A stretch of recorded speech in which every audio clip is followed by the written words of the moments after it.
friend, balik lagi sama gue di review bola amatir. Hari ini gue akan membahas, hari ini tanggal 18 Agustus 2025. Pertama-tama, merdeka dulu untuk Indonesia. Selamat dirgahayu untuk Republik Indonesia yang ke-80, my friend. Semoga kita, negara ini makin maju ke depannya, oke? Nah, hari ini gue akan ngebahas 4 pertandingan untuk pekan pertama Premier League. Itu ada Liverpool lawan Bournemouth, Chelsea Crystal Palace, Manchester City melawan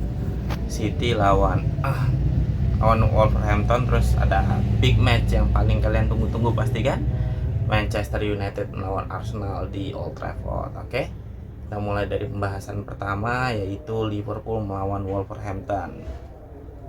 Untuk Liverpool, kiper diisi oleh Alisson Becker, back tengah duet Konate Van Dijk, kanan ada Jeremy Frimpong, kiri Milos Kerkez, tengah nggak ada Gravenberch ya, masih akumulasi kartu melawan Crystal Palace di pekan terakhir. Jadi DMF-nya diisi sama Szoboszlai, CMF-nya ada Alexis McAllister sama Florian Wirtz. Untuk di depan ada Hugo Ekitike diapit oleh Mohamed Salah dan kirinya Cody Gakpo. Jadi untuk game plan dari Arne Slot 4-3-3 kayak biasa, mainin pressing dari area pertahanan lawan. Itu menurut gue berjalan cukup baik karena terbukti dengan gol cepat dari Hugo Ekitike bisa membongkar pertahanan dari Bournemouth. Dia yang gue pantau ini ya pemain-pemain baru lah ya, my friend ya.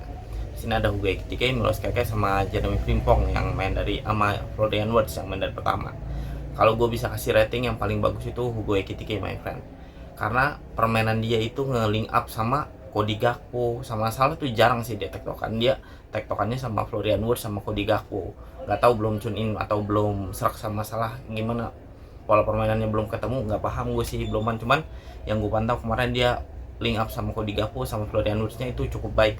Dari gol pertama itu kalau lu perhatiin, Florian Wirtz buka ruang dari dia di tengah, dia tarik ke kiri, jadi DMF-nya si Bournemouth ngikut ke kiri dan itu membuka ruang buat Ekitike langsung one on one sama defendernya Bournemouth. Dan ya ada lucknya sih, emang bola mantul balik lagi ke Ekitike ya, itu wajar, namanya sepak bola ada luck. Dan finishingnya itu cakep banget, bola ditaruh di nggak terlalu pojok, cuman kiper sampai terkecoh. Itu membuktikan kelas dan kedewasaan seorang finisher gitu. Terus Jeremy Frimpong di kanan, gila sih my friend, dia naik turun itu yang nggak didapat Liverpool dari Trent Alexander-Arnold. Emang segi bertahannya nggak terlalu bagus, cuman dari pace-nya dia untuk lari naik turun itu yang perlu diacungi jempol sih my friend. Dan terbukti 60 menit dia update story kalau emang kakinya kram. Emang etos kerjanya gila banget, sama juga dengan Milos Kerkez, ditarik bersamaan dan emang etos kerjanya itu naik turunnya gila sih. Cuman yang kita tunggu-tunggu sekarang untuk dari sisi crossingnya itu belum kelihatan sih dari dua wingnya. Terus untuk main baru terakhir itu Florian Wirtz. Untuk pertandingan kemarin sorry to say emang mainnya agak kurang ya, kalau rating 6,5 lah. Florian Wirtz belum terlalu kelihatan yang diharapin dari dia, itu sisi kreativitas yang udah lama Liverpool nggak punya gitu loh.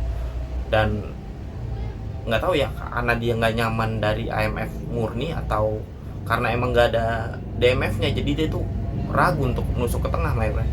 Karena kan DMF-nya yang dipakai itu Szoboszlai, dan ini mereka sering tabrakan karena Szoboszlai itu nalurinya juga sama kayak Wirtz, dia menyerang. Jadi sering banget pos DMF itu ditinggal kosong. Jadi kebukti dengan gol keduanya si Semenyo, Szoboszlai kehilangan bola di kotak penalti lawan, itu langsung 4 lawan 2, tinggal Van Dijk sama Konate. Gimana caranya back sekuat apapun nggak akan bisa nutup kayak gitu serahnya. 4 lawan 2 tinggal lu buka ruang kiri kanan, jadi yang satu bawa bola ya duanya nutup, bingung gitu loh. Dan Semenyo cerdiknya dia naruh bola di sisi matinya si Alisson di kiri gitu. Ya, berikutnya kita bahas Chelsea melawan Crystal Palace. Main di Stamford Bridge dan skornya 0-0. Kalau menurut gue pribadi ngantuk kan nontonnya. Asli Chelsea tuh kayak bingung main bolanya. Cuman passing kiri kanan di tengah, bola lama di tengah. Justru lebih berbahaya Crystal Palace mainnya. Benar-benar counternya dia dari Eze, Mateta itu gila sih, ngeri. Lebih banyak ke Tete Robert Sanchez, itu hoki dia masih 0-0. Dan ada satu gol dari Crystal Palace yang dianulir dan tendangan bebas itu kenceng banget tendangannya Eze, kan. Itu kipernya kayaknya mungkin gue selamatin karir dah, masih banyak pertandingan ke depan. Gila kenceng banget itu kalau nggak dianulir keren sih golnya, powerful. Dan counter attack-nya itu Eze benar-benar ngacak-ngacak sayapnya Chelsea sih menurutku. Dan Chelsea, Palmer ditaruh di IMF kayaknya bukan pemain kreatif sih kayaknya Palmer. Dia lebih ke eksekutor bola-bola, finishingnya bagus, cuman kalau dijadiin kayak perannya taruhlah kita kayak Philippe Coutinho di Liverpool, atau ada Eden Hazard, ada Kevin De Bruyne di Man City, itu jauh kelasnya, bisa 2 level lah di bawah itu gitu. Jadi kalau ditaruh di IMF dia kayak mati si Palmer. Kayak kenapa kalau nggak dicoba di kanan sih Palmer gitu. Jadi ditaruhnya tuh Gittens di kiri, Neto di kanan. Neto juga nggak guna kayaknya. Mendingan kalau gua taruh di kanan sih Palmer, kan lebih berbahaya. Kayak pas lagi lawan PSG dia benar-benar jadi finisher yang top gitu loh, bola taruh di pojok terus. Nah kemarin tuh asli nggak jelas lah Chelsea mainnya, cuman muter-muter di tengah kelamaan lah. Kita bahas yang tim bagus saja mainnya. Manchester City melawan Wolves, my friend. Selamat datang untuk Tijani Reinders di Premier League, debut yang luar biasa, 2 gol, 1 assist. Itu menunjukkan kualitas pemain berdarah Indonesia, Tijani Reinders. Dia apa ya, mainnya benar-benar bisa mobile di lini tengah. Benar-benar apa ya, ruang lingkup yang dimainin itu gede banget, my friend. Dan lu bakal kesusahan banget dari match pertama ya, ngerebut bola dari kaki dia. Keren banget mainnya asli. Dia bisa assist terupas, bisa nyari posisi, tiba-tiba ada di kiri langsung sontek bolanya masuk. Dan ngebaca permainan, reading the game-nya tuh bagus. Dan di sini Haaland juga kembali menjadi tajam setelah 2 gol Erling Haaland dan 1 gol 2 assist dari Tijani Reinders. City asli mainnya bagus, cuman sekali lagi lawannya Wolves yang musim lalu peringkatnya di bawah MU.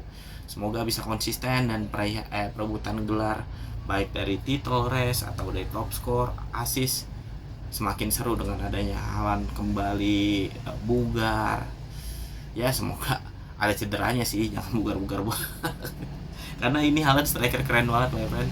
Gak butuh banyak peluang di kotak penalti, dia nyium bola berbahaya itu bagus banget asli Erling Haaland.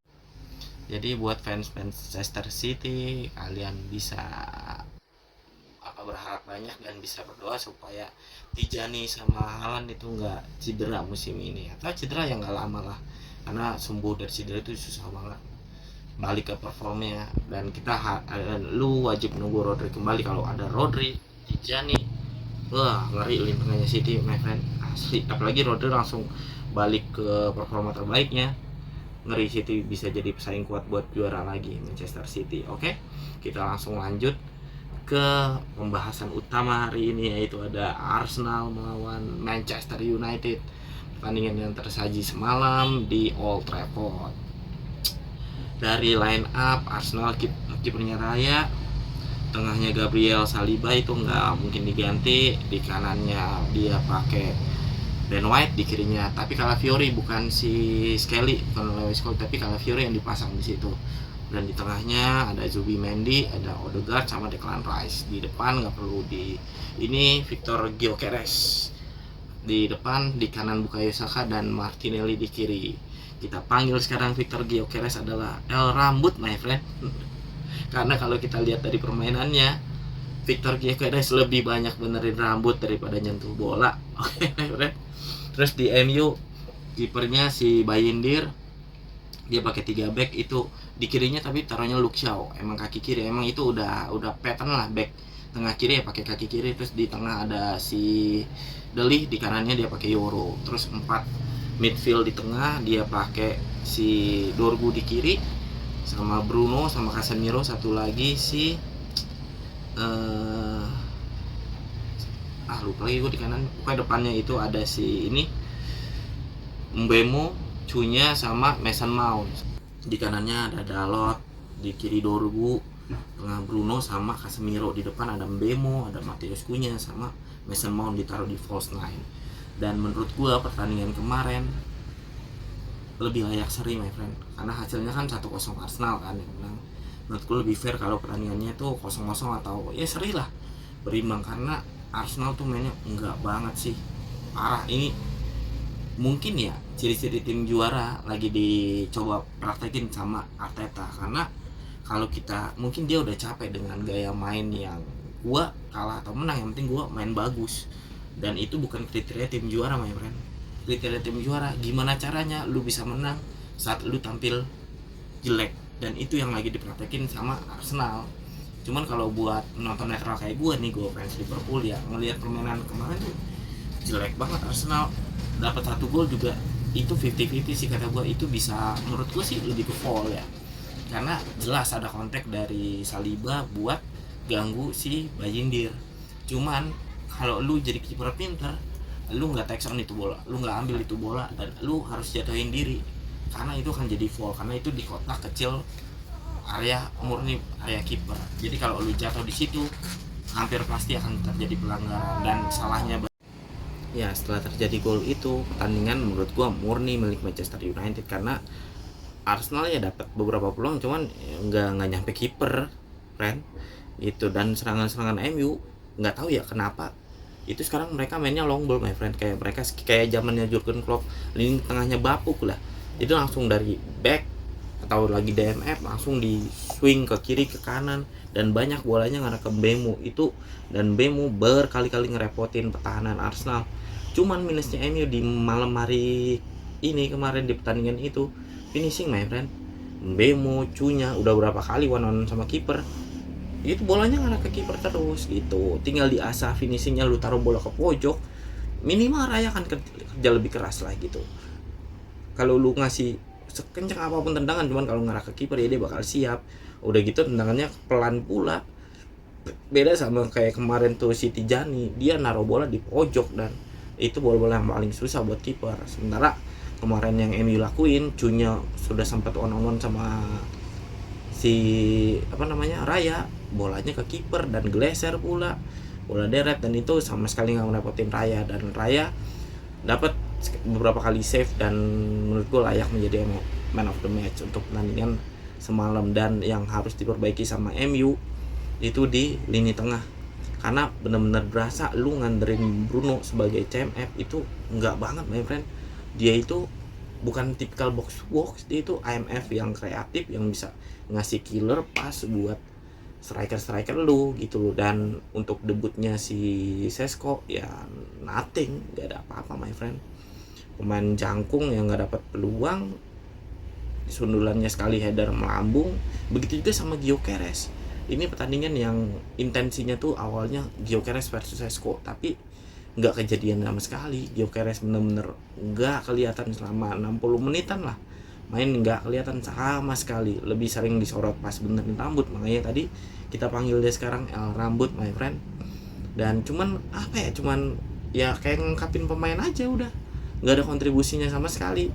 Dan kayaknya emang Arsenal tuh bukannya dari tahun lalu, tahun-tahun sebelumnya nggak nyari striker, cuman kayaknya emang modelan permainannya Arsenal lebih kayak nggak butuh striker sih, my friend. Lebih butuh tuh pemain yang kayak Havertz, yang bukan striker murni, tapi ketika lu datang peluang lu ada di sana gitu loh. Musim lalu juga kan top skornya itu kayak Havertz, cuman dengan 9 gol, tapi posisi dia cedera gitu.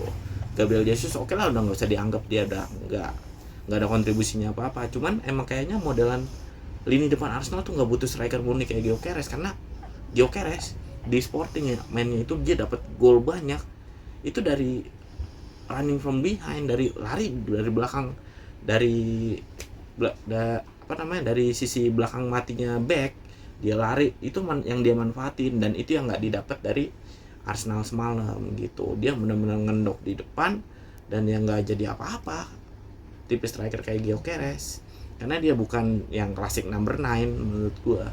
Dia tipe yang bisa lu kasih bola jauh, ntar gue sprint, gue kejar bola itu, gue matiin kiper gitu.